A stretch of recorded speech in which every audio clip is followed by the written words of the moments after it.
নমস্কার। যুক্তি তর্ক সঙ্গে অর্কই আপনাদের স্বাগত। আপনাদের সঙ্গে আমি অর্কপ্রভ সরকার। আরএসএস এর শতবর্ষ 2025-এ আরএসএস কে আপনি কিভাবে দেখেন সেটা একান্তভাবে আপনার ব্যক্তিগত বিষয়। আমি মনে করি আরএসএস হচ্ছে কালচারাল এন্টারপ্রেনর, যারা তাদের প্রোডাক্ট, তাদের ভ্যালু সেল করতে চাইছে। এটা আছে আমার মূল্যায়ন আরএসএস সম্পর্কে। এবং আরএসএস এর যে উল্কা সদৃশ্য উত্থান, সেটা কিন্তু পোস্ট লিবারালাইজেশনের ফসল। অর্থাৎ 91 সালে ভারতের আর্থিক উদারীকরণ হলো, মানুষ আত্মজিজ্ঞাসা করতে শুরু করলো, দীর্ঘদিনের একটা সিস্টেমের তো বদল হলো, দেশি বিদেশি পুঁজি, দেশি বিদেশি পণ্যে বাজার ছেয়ে গেল, চাকরিতে নিরাপত্তার অভাব দেখা দিল, প্লেথোরা অফ অপরচুনিটির সামনে আসলো, আবার একই সঙ্গে সবকিছুর মধ্যে নিরাপত্তাহীনতা বাসা বাঁধল। মার্টিন লুথারের কথা মনে আছে? 16শো শতাব্দীতে যিনি চার্চের বিরুদ্ধে সরব হয়েছিলেন, চার্চের ইমপ্রপারিটি ইত্যাদির বিরুদ্ধে, ডমিনেন্সের বিরুদ্ধে।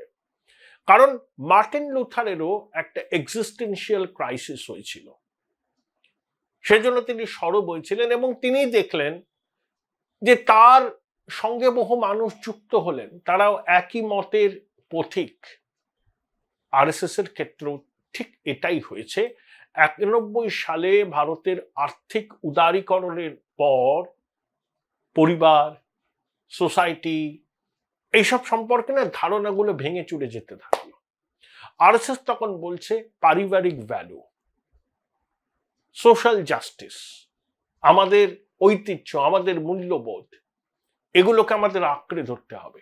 তাহলে যে পরিবর্তিত পরিস্থিতি, নতুন প্রযুক্তি, তার যে আগ্রাসনই বলবো, তার মোকাবিলা করে একটা সুন্দর জীবন কাটানো যাবে, যার রুট থাকবে পরিবার, ধর্ম এবং আমাদের যে ট্র্যাডিশন, সেই ট্র্যাডিশনের উপর।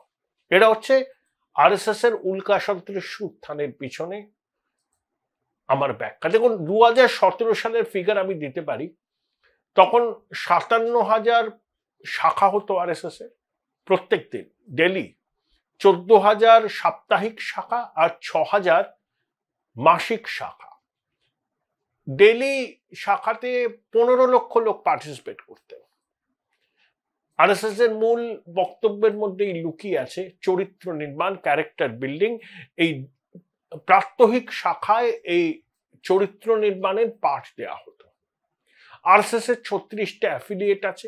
এমন অনেক অ্যাফিলিয়েট আছে যাদের সঙ্গে আরএসএস এর প্রত্যক্ষ যোগ নেই, কিন্তু তারা বৃহত্তর সংঘ পরিবারের অন্তর্ভুক্ত। এই কথাগুলো কেন বললাম? শতবর্ষে আরএসএস তাদের দিল্লিতে নতুন দপ্তর তৈরি হয়েছে ঝান্ডেলওয়ালা এক্সটেনশনে। এবং আরএসএস কিন্তু এবার আরো বেশি ভাবে দেশের রাজনীতিতে প্রত্যক্ষভাবে নয়, পরোক্ষভাবে যুক্ত হবে। দেখুন, আরএসএস এর প্রতিষ্ঠাতা কেশব বলিরাম হেডগেওয়ার মেডিকেল প্র্যাকটিশনার ছিলেন, তারপরে গোলওয়ালকার সাহেব, তারপর যিনি আসলেন দেওরস। এই দেওরসের সময় আরএসএস রাজনৈতিক ক্ষেত্রে অনেক সক্রিয়ভাবে অংশ নেয়, বিশেষ করে জরুরি অবস্থার সময়। আরএসএস অনেকবার নিষেধাজ্ঞার মুখে পড়েছে, 48 সালে পড়েছে, জরুরি অবস্থার সময় পড়েছে, এবং বাবরি মসজিদ ভাঙার পর অল্প সময়ের জন্য পড়েছে। তাই আরএসএস সবসময় চায় এমন একটা সরকার কেন্দ্রে থাকুক এবং রাজ্যগুলোতে থাকুক, যেই সরকারের আমলে তারা বিকশিত হতে পারবে, কোনো নিষেধাজ্ঞার ভয় থাকবে না, এবং আরএসএস এর যে এজেন্ডা, সেই এজেন্ডাগুলো কেন্দ্রীয় সরকার ফুলফিল করবে। এখন অবধি 370-35 বিলপ আরএসএস এর দীর্ঘদিনের দাবি ছিল, সেটা হয়ে গেছে। ট্রিপল তালাক রদ হয়েছে, এখন রয়েছে অভিন্ন দেয়ানি বিধি। হয়তো অভিন্ন দেয়ানি বিধিও একদিন আইন হিসাবে প্রবর্তিত হবে। লোকসভা নির্বাচনের আগে আরএসএস কিছু ক্ষেত্রে গুটিয়েছিল, কারণ আরএসএস কিন্তু কখনো কাল্ট ফিগারকে পছন্দ করে না। নরেন্দ্র মোদী একটা কাল্ট ফিগার হিসেবে আত্মপ্রকাশ করেছিলেন, সবকিছুই নরেন্দ্র মোদী কেন্দ্রিক। এটা কিন্তু আরএসএস এর অনেকেই ভালোভাবে নেয়নি এবং তারা নিজেদের গুটিয়ে রেখেছিল। তারপর জেপি নাড্ডা বলেছিলেন একটা সাক্ষাৎকারে যে বিজেপি এখন এতই বড় হয়ে গেছে যে সবসময় তাদের আরএসএস এর মুখাপেক্ষী হয়ে থাকতে হবে না। তার ফল বিজেপি পেয়েছিল, 400 বারের স্লোগান দিয়ে 240-এ আটকে যায়। তারপর বিজেপির নেতাদের টনক নড়ে, মোহন ভাগবতের সঙ্গে বৈঠক হয়, আরএসএস ঝাঁপিয়ে পড়ে, তার সুফল বিজেপি পেয়েছে। প্রথমে পেল তারা হরিয়ানা, তারপরে মহারাষ্ট্র এবং সবশেষে দিল্লিতে। এই 3টে রাজ্যের নির্বাচনেই আরএসএস এর স্বয়ংসেবকরা বিজেপির প্রার্থীদের সমর্থনে একেবারে ডোর টু ডোর ক্যাম্পেইন করেছেন। ডোর টু ডোর যারা এই 3টে রাজ্যের নির্বাচন কভার করেছেন তাদের সাথে কথা বলে আমি এটা বুঝতে পেরেছি যে আরএসএস কংগ্রেসের মুখ থেকে গ্রাস ছিনিয়ে নিয়েছে হরিয়ানায়, মহারাষ্ট্রে এবং দিল্লিতে। আপকে পর্যুদস্ত যেভাবে বিজেপি করেছে তাতে স্বয়ংসেবকদের ভূমিকা অনস্বীকার্য। এই প্রেক্ষিতে মোহন ভাগবত 10 দিন যাবৎ পশ্চিমবঙ্গে রইলেন, বর্ধমানে সভা করলেন এবং কত শাখা বাড়াতে হবে তার একটা প্ল্যান আউটলে দিলেন এবং তিনি বললেন যে হিন্দুদের এক হতে হবে। আরএসএস প্রথম থেকেই হিন্দু ইউনিটির কথা বলে। আমাদের হিন্দু সমাজের মধ্যে যে কাস্ট ডিভিশন সেটা আরএসএস এর বিলকুল না পছন্দ। সেই জন্য বনবাসী কল্যাণ পরিষদ আছে, নানা রকম সংগঠন আছে আরএসএস এর, বিভিন্ন ক্ষেত্রে তারা কাজ করে। এমনকি মুসলিমদের জন্য আছে মুসলিম রাষ্ট্রীয় মঞ্চ, ইন্দ্রেশ কুমার যার প্রতিষ্ঠাতা। হিন্দু ন্যাশনালিজমের ধারণার মধ্যে থেকে এই মুসলিম রাষ্ট্রীয় মঞ্চ, যারা হিন্দু ন্যাশনালিজমকে প্রমোট করেন এবং প্রমোট করেন মুসলিমরা। Join Indian Institute of Hotel Management now. Right choice, right decision. তাহলে হিন্দু ইউনিটি, যে হিন্দু ইউনিটি আমরা দেখেছি মহারাষ্ট্রে, যে হিন্দু ইউনিটি আমরা দেখেছি হরিয়ানায়, যে হিন্দু ইউনিটি আমরা দেখেছি দিল্লিতে, সেই হিন্দু ইউনিটি কি পশ্চিমবঙ্গে কাজ করবে? অনেকে বলেন যে পশ্চিমবঙ্গ আরএসএস এর চারণভূমি নয়, এখানে আরএসএস সেভাবে দাগ কাটতে পারেনি, কারণ বাঙালি মননে আরএসএস এর মতাদর্শ নিয়ে একটা কি বলবো আর কি ব্লকেজ আছে। আরএসএস কে অনেকে অচ্ছুত মনে করে, তারা বলে করে যে আরএসএস কি হিন্দুদের ঠিকাদার? আমরা রামকৃষ্ণ বিবেকানন্দ মা শারদার আদর্শে বিশ্বাসী, আরএসএস এর হিন্দুত্ব মনুবাদী হিন্দু সংস্কৃতি আমরা মানি না, আমাদের হচ্ছে যত মত তত মত থাকতেই পারে। কিন্তু এটাও সত্যি আরএসএস এর পেনিট্রেশন পশ্চিমবঙ্গে হয়েছে, বিশেষ করে পশ্চিমাঞ্চল রাজ্যের, উত্তরবঙ্গের বিস্তীর্ণ অঞ্চলে আরএসএস কিন্তু একেবারে ঢুকে গেছে। কত শাখা বেড়েছে পশ্চিমবঙ্গে, আরএসএস পরিচালিত স্কুলের সংখ্যা বেড়েছে। এখানে কি পশ্চিমবঙ্গে কি হিন্দু ভোটের কনসলিডেশন হয়নি? হয়েছে। বিজেপির পক্ষে হয়েছে 55%। দেখুন, তৃণমূল পরীক্ষায় দেয় 100 আর বিজেপি পূর্ণমান 70, মানে মুসলমান ভোট বিজেপি পায় না, পেলেও 1% পায়। কিন্তু তারা হিন্দু ভোটের সিংহভাগ পেতে চায় এবং তাদের সেই উদ্যোগকে বাস্তবায়িত করতে পারে আরএসএস এর স্বয়ংসেবকদের প্রচার। Mood of the nation India Today একটা সমীক্ষা করেছে, তাতে বলছে যে এই মুহূর্তে ভোট হলে বিজেপি পাবে 40% ভোট, লোকসভা নির্বাচনে তারা পেয়েছিল 39% ভোট, 1% বাড়বে। আর তৃণমূল একই রকম আছে 46%। বিজেপির পক্ষে হিন্দু ভোটের কনসলিডেশন হয়েছে 55%, আর 3% কনসলিডেশন যদি হিন্দু ভোটের হয় বিজেপির পক্ষে, তাহলে কিন্তু বিজেপি তৃণমূলের ঘাড়ে নিঃশ্বাস ফেলবে। হাড্ডাহাড্ডি আকর্ষণীয় লড়াই হবে। 3% হিন্দু ভোটের কনসলিডেশন বাড়ানো কঠিন কাজ, কিন্তু অসম্ভব নয়। বিশেষ করে আমাদের পড়োশী বাংলাদেশে যেভাবে হিন্দুরা আক্রান্ত হচ্ছেন এবং তার একটা অভিঘাত পড়েছে। এই যে বিজেপির মেম্বারশিপ ড্রাইভ, বাংলাদেশের ঘটনার আগে সদস্য সংগ্রহ অভিযানে ভাটা পড়েছিল, কিন্তু বাংলাদেশের ঘটনার পর সদস্য সংগ্রহ অভিযান এবং সদস্য সংখ্যা বাড়ছে। তাহলে বিজেপিকে ফোকাস করতে হবে ডেভেলপমেন্ট প্লাস হিন্দুত্ব। ডেভেলপমেন্ট অবশ্যই থাকবে, শুধু হিন্দুত্ব নয়। কল কারখানা, বিনিয়োগ, কর্মসংস্থান, মাতৃশক্তির পাশে দাঁড়ানো এবং হিন্দু কনসলিডেশন, যেটা যোগী আদিত্যনাথ বলেছেন, এক হায় তো সেফ হ্যায়, এটা প্রধানমন্ত্রী বলেছেন। যোগীজি বলেছেন বাটেঙ্গে তো কাটেঙ্গে। এতে হিন্দু ভোট কনসলিডেট হয়েছে। এই যে মিল্কিপুর অযোধ্যার অন্তর্গত একটা বিধানসভা কেন্দ্র, যার বিধায়ক সাংসদ নির্বাচিত হয়েছেন ফৈজাবাদ থেকে, উপনির্বাচনে তার ছেলে প্রার্থী হয়েছিল সমাজবাদী পার্টির টিকিটে, 60,000-এর বেশি ভোটে তিনি পরাজিত হয়েছেন। আরএসএস লোকসভা নির্বাচনে উত্তরপ্রদেশ বলুন, মহারাষ্ট্র বলুন, হরিয়ানা বলুন, কোথাও সেভাবে গা খামায়নি। তারা বিজেপিকে একটা বার্তা দিতে চেয়েছিল, সেই বার্তা তারা দিতে পেরেছে। বিজেপি অ্যাবসলিউট মেজরিটি পায়নি, কিন্তু ক্ষমতায় আছে। এবার আরএসএস বিজেপির মধ্যে যে দূরত্ব ছিল সেই দূরত্ব মিটিয়ে এখন আরএসএস এর স্বয়ংসেবকরা বিজেপির পক্ষে নেমে পড়েছেন।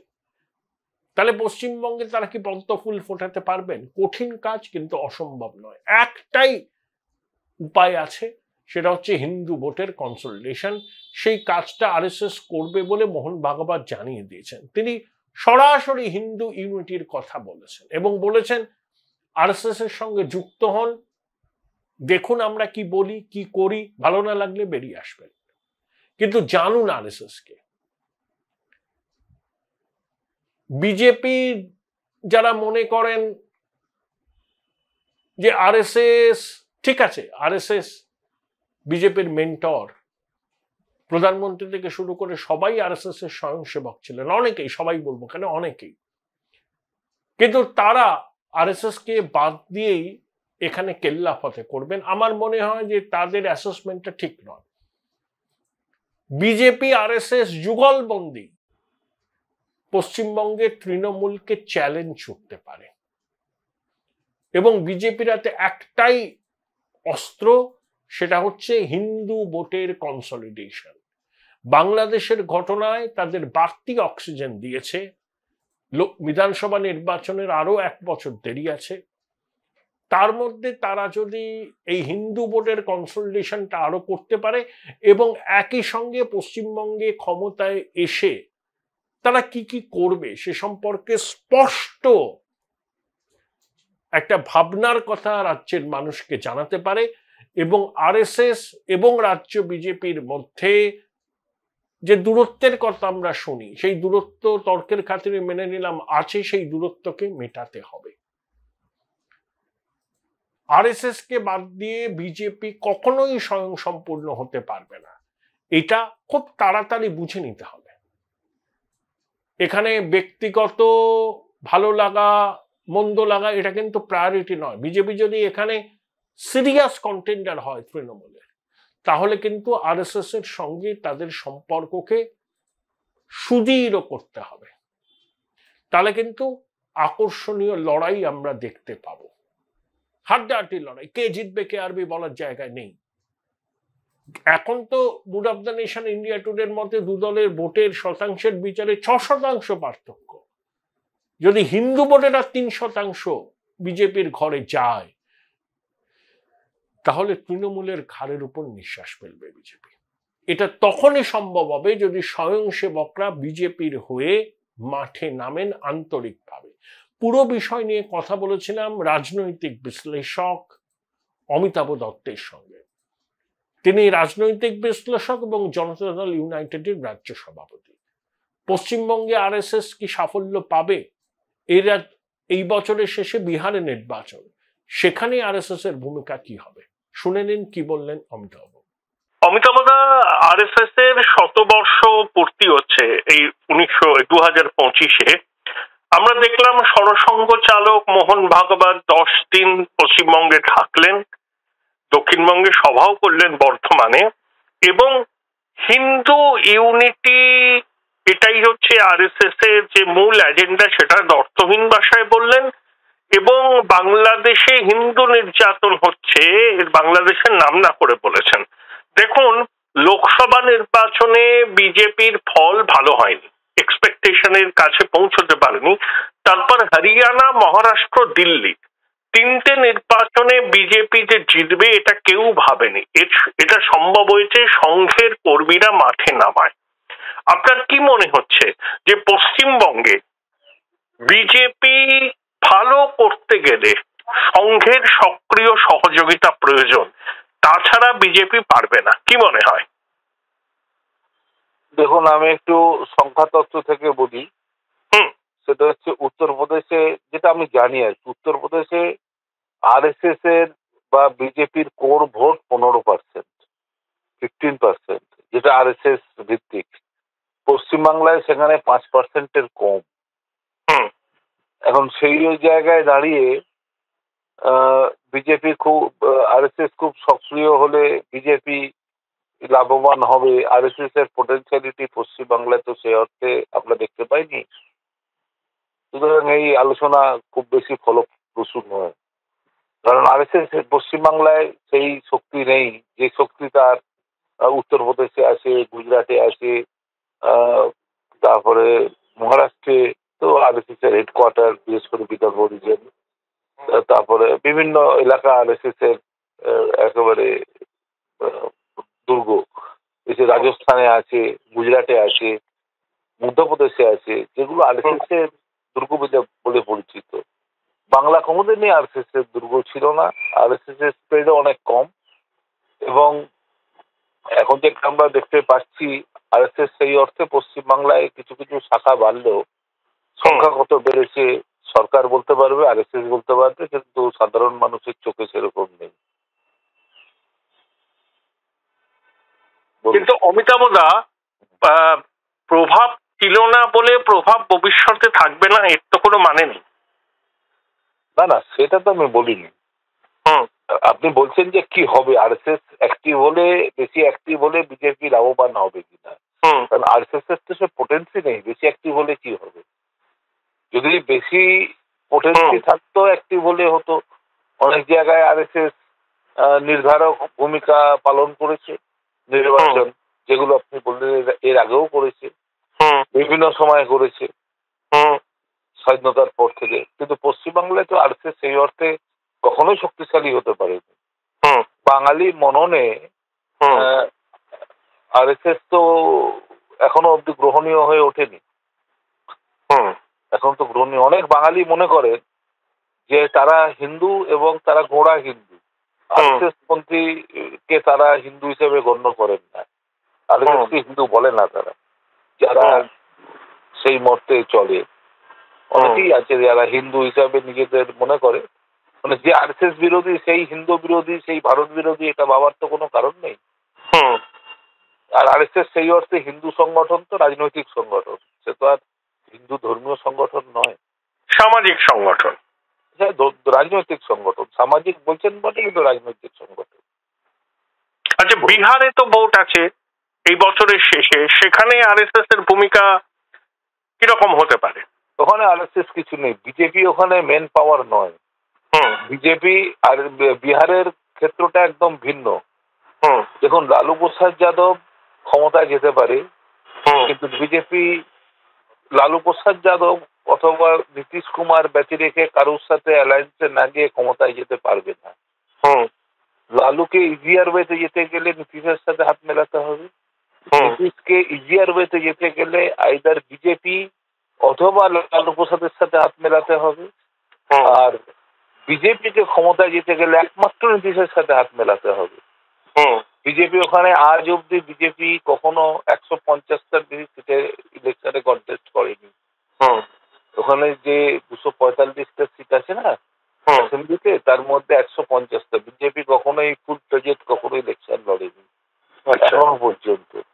এবং বিজেপি ওখানে হাফ ফিল্ড পার্টি, আরএসএস ওখানে